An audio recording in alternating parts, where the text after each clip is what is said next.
आदाब नाजरीन, आप देख रहे हैं गुलिस्तान न्यूज। अभी तक का उर्दू खबरनामा लेकर मैं आपका मेजबान गौहर कुची आपकी खिदमत में हाजिर। तफसीलात से पहले नजर डालते हैं अभी तक की सुर्खियों पर।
और पेश है खबरों की तफसील। सबसे पहले बात करेंगे सरहदी जिला राजौरी की, जहां पर लगातार ऑपरेशन चल रहा है। जहां 2 रोज कबल ही ऑपरेशन शुरू किया गया। आज उस ऑपरेशन का आज चौथा दिन है और आज भी राजौरी के कंडी केसरी इलाके में मिलिटेंट मुखालिफ ऑपरेशन जारी है।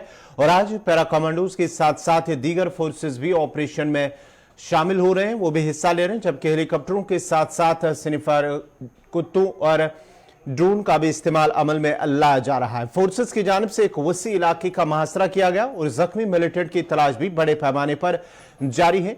याद रहे कि गुज़श्ता रोज एक मिलिटेंट को खला किया गया है, जबकि इस दौरान फोर्सेस ने दावा किया है कि दूसरा मिलिटेंट जख्मी हुआ है, जिसकी तलाश बड़े पैमाने पर जारी है। इससे कबल ही 5 मई को हुए मिलिटेंट मुखालिफ ऑपरेशन के दौरान 5 फौजी जवान जाम बहक हुए थे और 3 दीगर जख्मी हुए थे, जिनका इलाज मिलिट्री अस्पताल उधमपुर के अंदर जारी है। और आपको बताते चले कि इलाके में काफी ऑपरेशन जो है वो उसे वसी कर दिया गया है। कल वजीर दिफा राजनाथ सिंह भी राजौरी पहुंचे। जम्मू के अंदर भी उन्होंने मीटिंग की, राजौरी के अंदर भी उन्होंने मीटिंग की है, फौजी जवानों से बात की है और साथ ही साथ सिक्योरिटी सूरत हाल का भी जायजा लिया है। इस सिलसिले में फौज के सरबरा मनोज पांडे भी राजौरी पहुंचे, जहां उन्होंने सिक्योरिटी सूरत हाल का जायजा लिया। वज़ीर दिफा के साथ वो भी थे और शुमाली कमान के कमांडर भी जो उपिंदर द्विवेदी वो भी वहां पर मौजूद थे। पुलिस के आला अफसरान भी इस ऑपरेशन का हिस्सा बने, वो भी वहां पर मौजूद थे। और साथ ही साथ वहां पर कई इलाकों में पुलिस की जानिब से नाके लगाए गए थे, जहां पर आज भी वो नाके जारी हैं और लोगों से पूछताछ की जा रही है। गाड़ियों की बारीकबीनी से चेकिंग भी की जा रही है। राजौरी कंडी से कबल ही बटा दूरियां पूंछ के अंदर भी एक हमला हुआ था, जिसमें 5 फौजी जवान जाम बहक हुए थे। आज की ताजा सूरत हाल किस तरह की है राजौरी कंडी के इलाके के अंदर, तफसीलात के लिए सीधा चलते हैं जमशीद मलिक के पास। जमशीद, जरा अपडेट कीजिएगा, क्या आज भी ऑपरेशन जारी है और किस तरह की वहां पर मिलिटेंट मुखालिफ ऑपरेशन जारी है? और बिल्कुल आज चौथे रोज की ऑपरेशन जारी है। चौथे रोज हम देख रहे हैं कि कुत्तों की मदद भी ली जा रही है, क्योंकि जंगल के अंदर कल फायरिंग की आवाजें सुनाई देगी थी सुबह 9 बजे तक चल रही। उसके बाद खामोशी थी जंगल के अंदर, मगर ये दावा किया गया था कि एक मिलिटेंट को जहाँ मार गिराया गया है, वहीं दूसरा मिलिटेंट इसमें जख्मी है और जख्मी मिलिटेंट की तलाश के लिए ऑपरेशन आज चौथे रोज की जारी है। और जंगल की वसी इलाका है जिसमें ये सर्च ऑपरेशन चलाया जा रहा है। उसके साथ साथ अगर बात करें जो मिलिटेंट कल मारा गया था, तो उसके बारे में भी ये दावा किया गया कि ये मिलिटेंट डांगरी के हमले में मुलव्वस था और इसकी शिनाख्त के लिए कुछ लोगों को बुलाया था, तो उन्होंने इसकी शिनाख्त की है कि ये उन 2 मिलिटेंटों में से एक मिलिटेंट था जिन्होंने डांगरी में 1 जनवरी को हमला किया था, जिसमें 7 शहरियों की हलाकतें हुई थी और उसके बाद काफी गुस्सा भी राजौरी के अंदर लोगों को देखने को मिल रहा था। इसकी शिनाख्त के बाद हालांकि जो मुतासर खानदान है उनकी तरफ से कोई बयान तो सामने नहीं आया, क्योंकि उस मुतासर खानदान की तरफ से ये कहा जा रहा है कि मिलिटेंटों के साथ लड़ना फोर्सेज का काम है, फोर्सेज इनको मारने में कामयाब जरूर हुई है, मगर वो आज भी इस बात पर अपने पे खड़े हैं कि जब तक इनके पीछे जो लोग खड़े थे तब तक उनकी गिरफ्तारी उनको सामने नहीं लाया जाता, तब तक उनको राहत नहीं मिल पाएगी, क्योंकि उन लोगों का आज भी ये मानना है कि ये हमला एक सोची समझी साजिश और इनके पीछे कोई जरूर मकामी था जिसने इन लोगों को टारगेट करवा दी, किलिंग करवाई थी। गौर जमशेद, जरा ये भी बताएगा जिसकी ये शिनाख्त मिलिटेंट की हुई है, क्या उन मुतासरीन ने इसकी शिनाख्त की है जो डांगरी के अंदर ये वाक़या पेश आया था 1 जनवरी को साल 2023 के दौरान? क्या उन लोगों ने इनकी शिनाख्त इसकी शिनाख्त की है हलाक हुए मिलिटेंट की? और बिल्कुल उस फैमिली को भी बुलाया गया था जो मुतासर फैमिली है डांगरी की, खास करके उसमें वो खातून जिसने अपने 2 बच्चे खोए थे, क्योंकि ये माना जाता था कि उस खातून ने उन मिलिटेंट को बहुत नजदीक से देखा था और उस खातून को बुलाया गया, मगर उस खातून ने आने से इनकार कर दिया, वो वहां नहीं पहुंचे थे। मगर उसके अलावा कई लोग ऐसे थे जब इन मिलिटेंटों की तलाश के बाद लोगों को डिटेन किया गया, उनसे पूछताछ की गई और कई लोग ऐसे सामने आए थे जिनने उन मिलिटेंटों को देखा हुआ था। उनमें से ही कुछ लोगों को बुलाया गया था जिन लोगों ने उसकी शिनाख्त में कहा कि ये वही शख्स है, ये वही मिलिटेंट है जो 2 मिलिटेंटों का ग्रुप था, उसमें एक मिलिटेंट ये भी था। उसके बाद ये बात कही जा रही है कि उन दोनों में से मिलिटेंट की एक है जिन्होंने डांगरी में हमला किया था। हालांकि मुतासरीन खानदान की तरफ से मैंने बताया कि वो आज भी इस बात पर है कि मिलिटेंटों को मारना फोर्सेस का काम है, मगर जिन लोगों ने इनका साथ दिया, जिन लोगों ने इनको यहाँ पहुंचाया, उन लोगों को सामने लाया जाए, क्योंकि उनका आज भी ये मानना है कि जब तक इनको लोकल सपोर्ट या नहीं थी तब तक ये टारगेट किलिंग नहीं हो सकती थी। और उनका ये भी मानना है कि इनके फैमिलीज को टारगेट करवाया गया है, जिसके लिए वो चाहते हैं कि उन लोगों को सामने लाया जाए। जी गौर। चलिए, बहुत बहुत शुक्रिया जमशेद मलिक आपका। ये थे राजौरी से जमशेद मलिक, तफसलात फराम करे थे, जहां आज भी मिलिटेंट मुखालिफ राजौरी के कंडी केसरी इलाके में लगातार जारी है और आज भी उस मिलिटेंट की तलाश बड़े पैमाने पर जारी है जो जख्मी हुआ था, जहां कल सुबह जो फौज और मिलिटेंटों के दरमियान एक बार फिर गोलियों का तबादला हुआ था, उसके बाद ही एक मिलिटेंट की हलाकत हुई है और एक जख्मी हुआ था, जो फौज ने दावा किया है कि दूसरा मिलिटेंट जख्मी हुआ, जिसकी तलाश बड़े पैमाने पर अभी भी जारी है। आपको बताते चले कि कल भी वहां पर वजीर दिफा की जानिब से दौरा किया गया राजौरी के अंदर, जम्मू के अंदर। उन्होंने राजौरी के अंदर जहाँ एक मीटिंग में आला सतही मीटिंग मुनक्कद की है, जिसमें जो फौजी अफसरान ने उन्हें वहां से जो मौजूदा सूरत हाल है ऑपरेशन के दौरान उस हवाले से भी आगाह किया गया और माना जाता है कि अगले चंद रोज के दौरान कुछ अहम फैसले सिक्योरिटी सूरत हाल को लेकर लिए जा सकते हैं।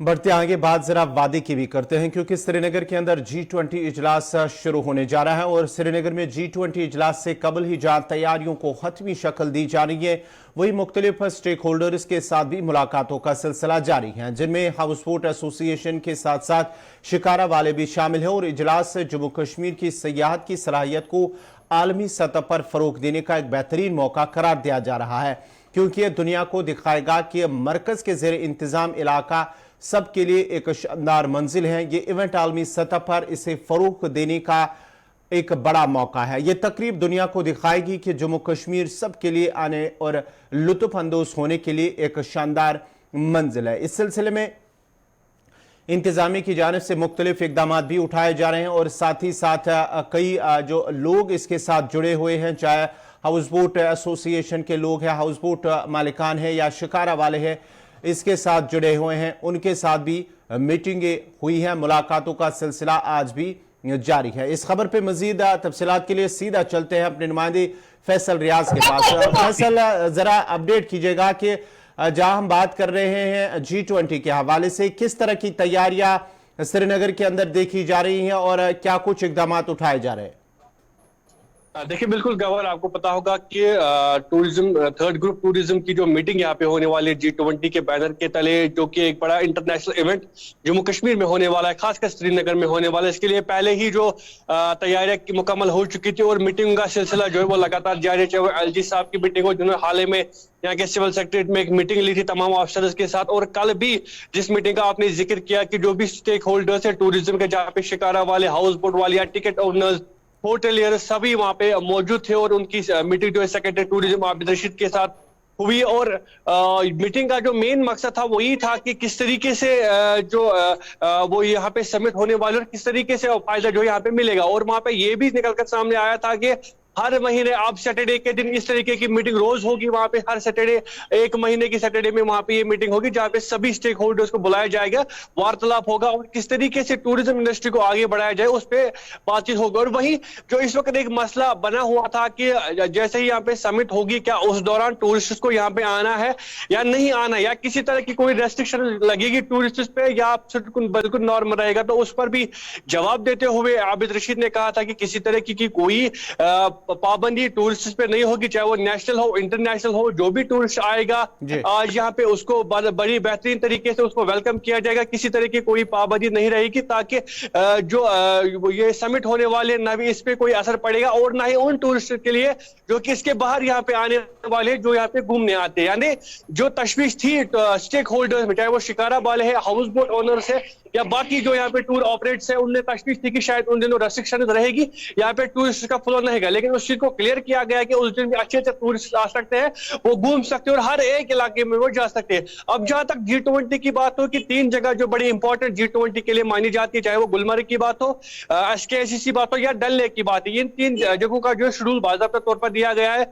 डल लेक में शिकारा रैली होगी इनकी, जिसके लिए पहले ही शिकारा को हायर किया गया है, 172 के करीब शिकारों को हायर किया गया है टूरिज्म डिपार्टमेंट की तरफ से। वही कल्चरल प्रोग्राम जो SKICC में होगा उसके लिए भी प्रॉपर तैयारी की गई है, और क्या कुछ इसके बाद होगा वो आने वाले दिनों भी पता चलेगा। लेकिन जो तैयारी की जहां तक बात है वो मुकम्मल तरीके से की गई है। लेकिन अभी सिक्योरिटी सिचुएशन के हवाले से बात करें तो आने वाले दिनों के बाद ही यहाँ पे मैरीन कमांडोज को डिप्लॉय किया जाएगा पूरे डल लेक में, क्योंकि ये फैसला लिया गया है कि इस बार जो डल लेक में जो स्पाई होंगे वो मैरीन कमांडोज होंगे, वही यहाँ पे डिप्लॉय कर किया जाएगा, ताकि जो सिक्योरिटी है वो रहे, वो ठीक ठाक रहे G20 के डेलीगेट्स के लिए। और आने वाले दिनों में जो ये खबरें आ रही है, आने वाले दिनों में ही जो बुलवार्ड का एरिया है या डलगेट या SKICC एरिया, वहां पे मैरीन कमांडोज को डिप्लॉय किया जाएगा और हाई सिक्योरिटी यहाँ पे रखी जाएगी, जिसके लिए इंतजाम पहले किए गए। फैसल जरा ये बताएगा, ये जो शिकाराज जो है हायर किए गए हैं, कौन कौन से क्या ऐसे मकामात हैं जो इनकी निशानदी हुई है, कहां कहां से उनका जो गुजर होगा, उसके साथ साथ ही जो हाउसबोट मालिकान है या शिकारा वाले हैं, उन्हें इस G20 के इजलास से किस तरह की उम्मीदें वाबस्ता है? देखिए बिल्कुल उम्मीदें तो बहुत ही ज्यादा है, क्योंकि जिस तरह से हमने पहले अर्ज किया कि ये टूरिज्म थर्ड ग्रुप की मीटिंग होने वाली है G20, जिसका मकसद ये है कि पूरी दुनिया को दिखाया जाए कि जम्मू कश्मीर, खासकर कश्मीर वादी किस तरीके से एबल है टूरिज्म के लिए और कितनी बेहतरीन जगह है और खूबसूरत जगह भी है। तो इसलिए तो ये तो बड़ा ही इंपॉर्टेंट है हाउस बोट ओनर्स के लिए, शिकारा वालों के, तमाम उन स्टेक होल्डर्स के जो कि टूरिज्म इंडस्ट्री में है। करीबन 7 से लेकर 8 लाख के करीब लोग जम्मू कश्मीर है जो इनडायरेक्टली और डायरेक्टली टूरिज्म पर डिपेंडेंट है।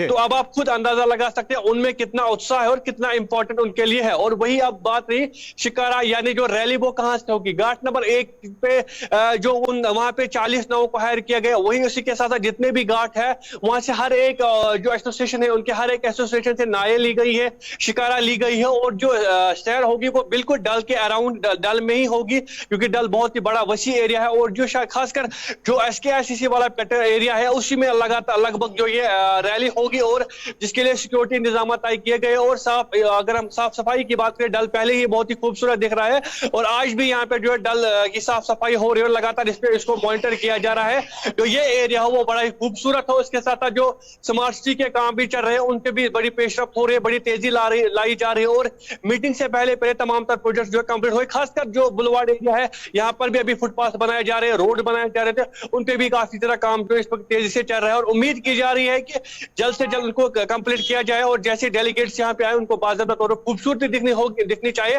ताकि वो भी उस चीज को आगे अपने मुल्कों में रिप्रेजेंट करे कि नहीं, जम्मू कश्मीर वाकई में बड़ा खूबसूरत और बड़ी शांत जगह है। चलिए, बहुत बहुत शुक्रिया फैसल रियाज, आपका डल झील से तफसीलात फराम करे थे। G20 से कबल ही किस तरह से मीटिंगों का सिलसिला लगातार जारी है मुख्तलिफ स्टेक होल्डर्स के साथ वादी कश्मीर के अंदर, और इससे पहले ही जो है आने वाले दिनों में मजीद मीटिंगों का सिलसिला भी जारी रहेगा। इजलास से कबल ही, G20 इजलास से कबल ही, और काफी उम्मीदें भी वाबस्ता है, चाहे हाउस बोट मालिकान या टूरिज्म सेक्टर से जुड़े लोग हैं, उनकी उम्मीदें काफी जुड़ी हुई हैं इस G20 इजलास से। उनका मानना है कि इससे उन्हें काफी फायदा मिलेगा।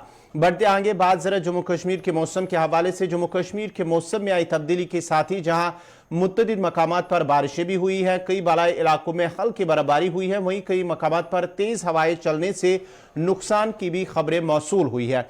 उधमपुर के जगानू इलाके में बारिश और तेज आंधी से कई बिजली के खंभे गिर गए, रात गए से बिजली गुल है, सड़क पर कई दरख्त भी गिर गए हैं। सड़कों पर बिजली के खंभे गिराने और दरख्तों के गिरने की वजह से कई इलाकों में राब्ता सड़कें मुकम्मल तौर पर बंद हुई है और इन सड़कों को खोलने की कोशिशें की जा रही हैं, जबकि बारिश से गंदम की फसल को भी काफी नुकसान पहुंचा है, जिसकी वजह से किसान काफी परेशान नजर आ रहे हैं।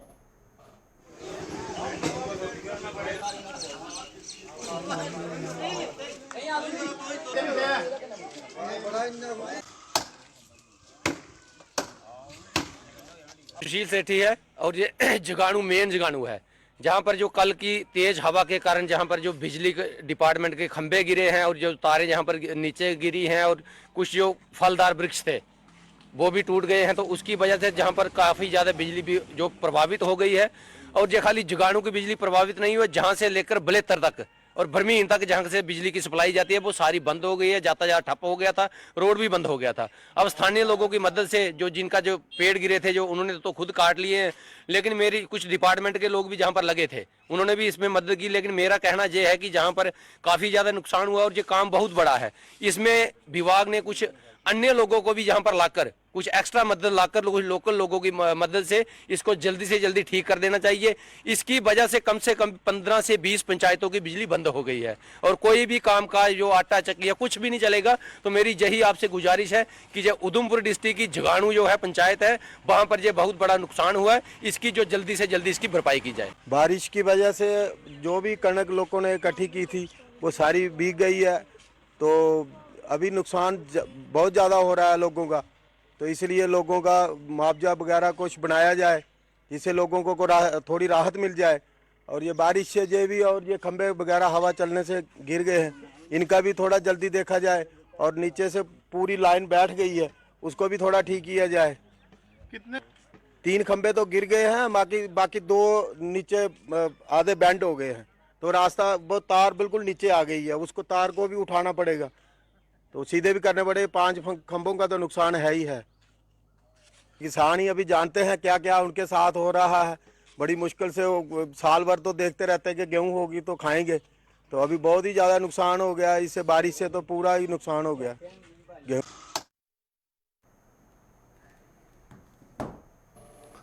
जम्मू श्रीनगर कौमी शाहरा पर बरसों से मरम्मत का काम चल रहा है और कई मकामात पर अगरचे शाहरा को बेहतर भी बनाया गया, ताहम मुतअद्दिद मकामात ऐसे भी हैं शाहरा पर जिसकी हालत जहां पर हालत काफी अबतर है कि न सिर्फ पैदल चलने वालों को मुश्किलात पेश है बल्कि गाड़ियों को भी दिक्कतें पेश आ रही हैं। बानिहाल के आसपास शाहरा की हालत इंतहाई खस्ता है। तफसीलात के लिए आरिफ फहीद। जम्मू श्रीनगर कौमी शाहरा के हवाले से जो है इस प्रोग्राम में बात करने की कोशिश करेंगे। और सबसे पहले जो है बानिहाल से ही मैं स्टार्ट करने की कोशिश करूंगा कि जिस तरह से ड्राइवरों की शिकायत है या कल जो दिन भर जो है बिल्कुल 2-3 दिन मुसलसल कौमी शाहरा पे जो है ट्रैफिक जामिंग के बदतरीन मनाजर जो है वो देखने को मिले। बुनियादी वजह यह है कि आज जम्मू की साइड से जो है चिनानी नासरी टनल के इलाके में जो है जामिंग का थोड़ा सा सिलसिला है, लेकिन मैं आपको सबसे पहले जो है ये जो शालगढ़ी का इलाका है यहाँ से मैं आपको दिखाने की कोशिश करूंगा कि जिस तरह से कैमरामैन थोड़ा सा आगे चल के जो है यहाँ पर आपको दिखाने की कोशिश करेंगे कि सूरत हाल आप देख सकते हैं कि इस हाईवे की क्या है। और यहाँ पर मैं आपको बताने की कोशिश करूंगा कि इसमें बड़े बड़े डिचेज है और कैमरामैन के लिए जो है यहाँ पर चलना जो है थोड़ा सा इंतहाई मुश्किल है, क्योंकि यहाँ पे ऐसे शूज़ चाहे कि तब जाकर आप जो है इस स्ट्रेच की कवरेज करेंगे। फिर भी मैं उनको कहूँगा कि थोड़ा सा आगे चल के जो है वो यहाँ पर इस चीज़ को जो है दिखाने की कोशिश करें।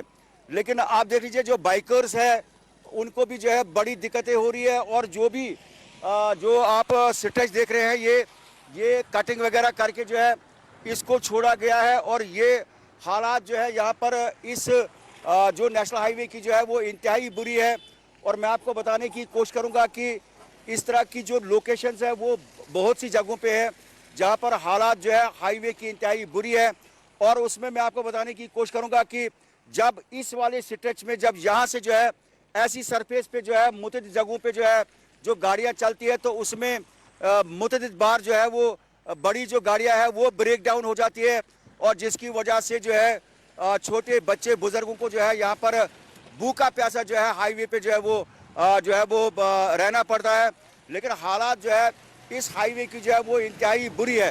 तो तफसीलात जो है देखिए, अगर कटिंग की बात करें, जिस तरह से आप देख रहे हैं कि 90 डिग्री पे जो है ऊपर जो है इसको कटिंग की गई है, और जब ये इस स्ट्रेच पे भी गाड़ियाँ चलेंगी तो यहाँ पर ये भी जो है किसी के लिए जानलेवा साबित हो सकता है।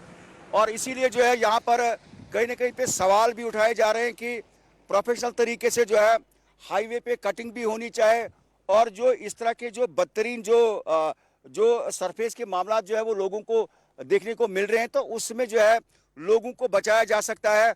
और कहीं ना कहीं पे जो है हालात जो है हाईवे में जो है एक तो इस तरह का जो बुरा माहौल है, उसके साथ में जो है जहां से भी गाड़ियां चलती है वो भी मैं आपको मंजर दिखाने की कोशिश करूंगा कि इतनी धूल और मिट्टी उड़ रही है कि जो कि यहाँ पर जो है बिल्कुल हर एक के लिए जो है वो बीमारी का खतरा जो है उससे लाक हो सकता है।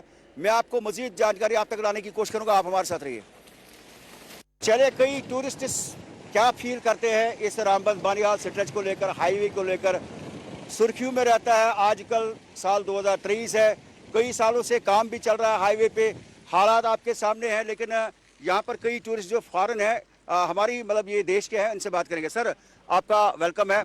आप मुझे अपना नाम बताइए और ये बताइए आप कहाँ से हैं? मेरा नाम रज़ाक खान है। मैं बद्दी हिमाचल प्रदेश से हूँ, चंडीगढ़ के नज़दीक से। जी।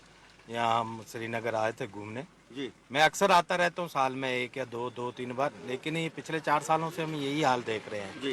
तो इस रोड का सूरत हाल बदला नहीं है। जी। जब भी देखते हैं काम चल रहा है, लेकिन कंप्लीट नहीं हो पा रहा है। पता नहीं क्या प्रॉब्लम है, सेंट्रल गवर्नमेंट का फेल्यूर है या स्टेट गवर्नमेंट का फेल्यूर है या यहाँ कोई और चक्कर है, लेकिन परेशानी बहुत होती है। इस रोड पे हमेशा जाम मिलता है और हमारे को बहुत परेशानी है। हाईवे की ज़रूरत यह है कि अगर आप हिसाब से सोचोगे कि ये 250 या 300 किलोमीटर दूर है, 150 किलोमीटर या 200 किलोमीटर इसमें टोटली खराब है। जी।